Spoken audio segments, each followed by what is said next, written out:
Nah, sekarang begini loh, Yesus Tuhan, Bapa Tuhan. Yesus menerima kuasa dari Tuhan. Tetapi Anda mengatakan bahwa Yesus sendiri yang memberi kuasa. Yesus memberi kuasa kepada Yesus. Yesus memberi kuasa kepada Yesus, salah. Jadi Yang memberi kuasa itu adalah Tuhan Yesus bagi kami. sekarang kuasa yang diterima oleh Yesus ini dari mana? Segala kuasa dan di langit dan di bumi telah diberikan kepadaku. Yesus menerima kuasa loh. Yesus memberikan kuasa itu ya mukjizat. Enggak, saya bertanya, Yesus menerima kuasa dari siapa? Sang Pencipta. Siapa Sang Pencipta? Ya Yesus. Berarti Yesus menerima kuasa dari Yesus dong? Ya iyalah, Yesus kepada Yesus lah.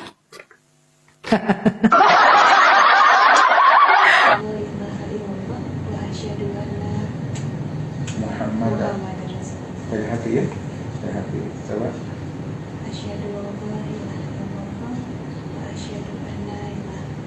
Wa asyhadu anna Muhammad. Coba ulang lagi.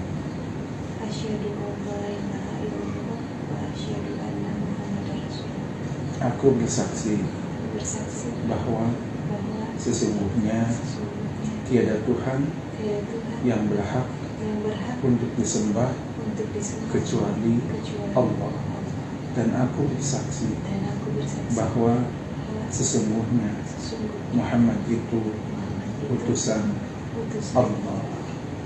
Al-Fatihah.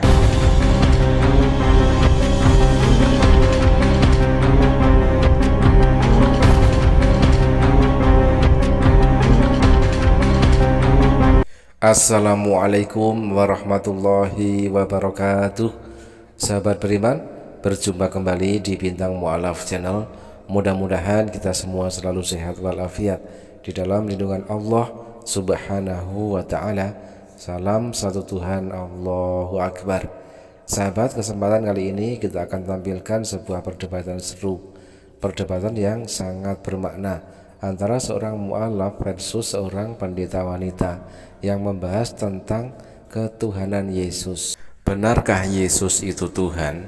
Dan ketika ada satu ayat ditampilkan oleh sang mu'alaf ini ya, yang menunjukkan bahwa ternyata Yesus menerima kuasa dari Tuhan. Dilihat dari segi ini, apakah masih pantas Yesus itu disebut sebagai Tuhan, sedangkan Yesus menerima kuasa dari Tuhan? Kita akan melihat bagaimanakah pendeta wanita ini harus menanggalkan akalnya ketika berdebat dengan mu'alaf. Tetapi pada dasarnya pendeta wanita itu tidak berdebat dengan sang mu'alaf, melainkan berdebat dengan ayat di dalam Bibelnya sendiri. Tuhan kami cuma satu, Mbak, yang menyelamatkan kami, itu Yesus Juru Selamat. Jadi siapa yang memberi kuasa kepada Yesus? Segala kuasa di langit dan di bumi, segala kuasa di sorga dan di bumi diberikan kepadaku. Siapa yang memberi kuasa? Yang memberi kuasa itu ya Tuhan. Tuhan siapa? Ya Tuhan Yesus lah, Mbak. Tuhan Yesus memberi kuasa kepada Yesus.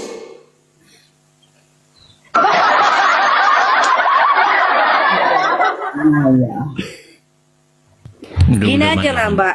Tanya Gini. aja saya, tanya nih, sini. Bukan saya mau ini daripada berlarut-larut ya. Jangan ngomong Anda kayak begitu. Biarkan Kak Rence. Jangan Anda memotong seolah-olah Anda lebih pintar daripada Kak Rence. Jangan. Ya biarkan dulu dia ngomong. Anda baru masuk, Anda memotong dia, itu bagi saya itu tidak baik.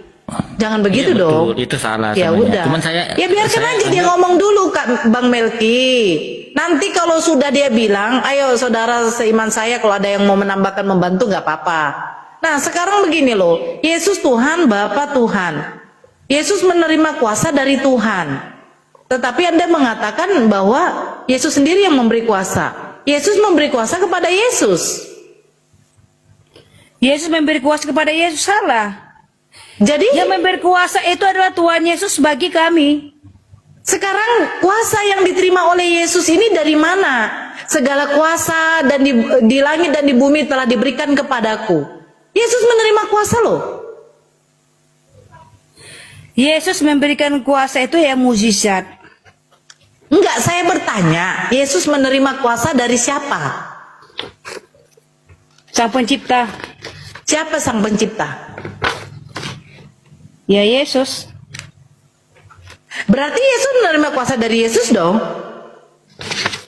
Ya iyalah, Yesus kepada Yesus lah.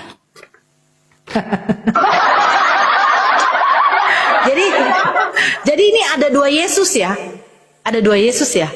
Yesus itu cuma satu bagi kami, Mbak. Yesus satu, tetapi Yesus menerima kuasa dari Yesus. Jadi berapa Yesus di situ, Kak Rence? Yesus cuma satu, Mbak. Iya, jadi Yesus menerima kuasa dari mana?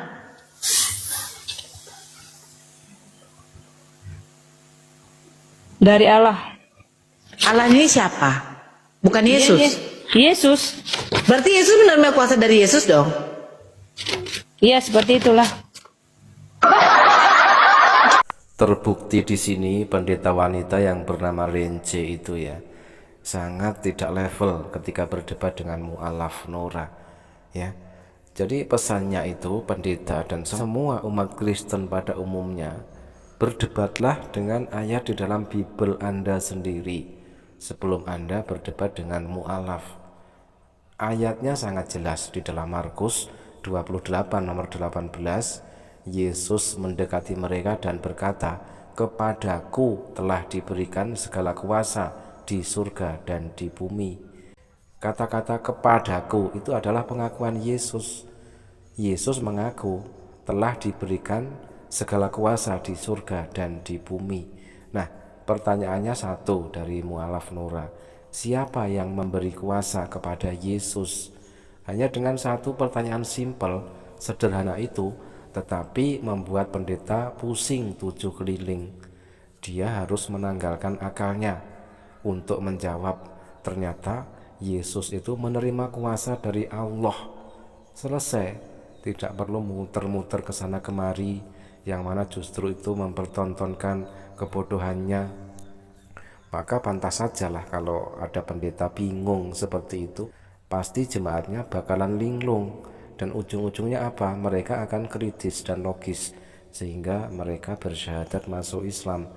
Itu adalah realita bahwa ternyata para jemaat gereja yang kritis dan logis dan mau mempergunakan logika dan akal sehatnya, pasti mereka akan mualaf.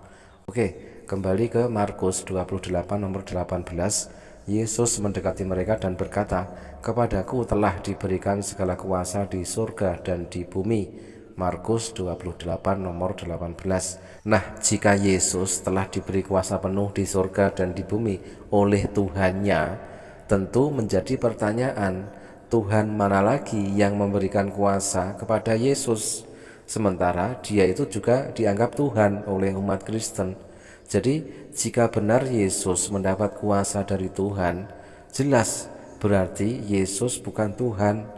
Dan kalau segala kuasa sudah diberikan atau diserahkan oleh Tuhan sepenuhnya kepada Yesus, apalagi fungsi Tuhan di alam semesta ini? Apakah Tuhan akan nganggur dan tidak melakukan apa-apa lagi karena segalanya sudah diserahkan sepenuhnya kepada Yesus? Dan jika benar segala kuasa di surga dan di bumi semuanya telah diberikan kepada Yesus, lalu kekuasaan apa lagi yang masih dimiliki oleh Tuhan? Setiap yang mendapatkan kuasa dari Tuhan pasti bukan Tuhan. Yesus mendapatkan kuasa dari Tuhan, berarti Yesus bukan Tuhan. Simpel sekali. Muhammad dari hati ya, dari hati. Coba.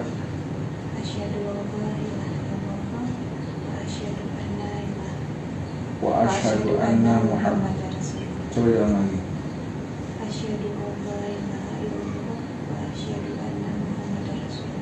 Aku bersaksi bahwa sesungguhnya tiada Tuhan yang berhak untuk disembah kecuali Allah, dan aku bersaksi bahwa sesungguhnya Muhammad itu utusan Allah. Al-Fatihah.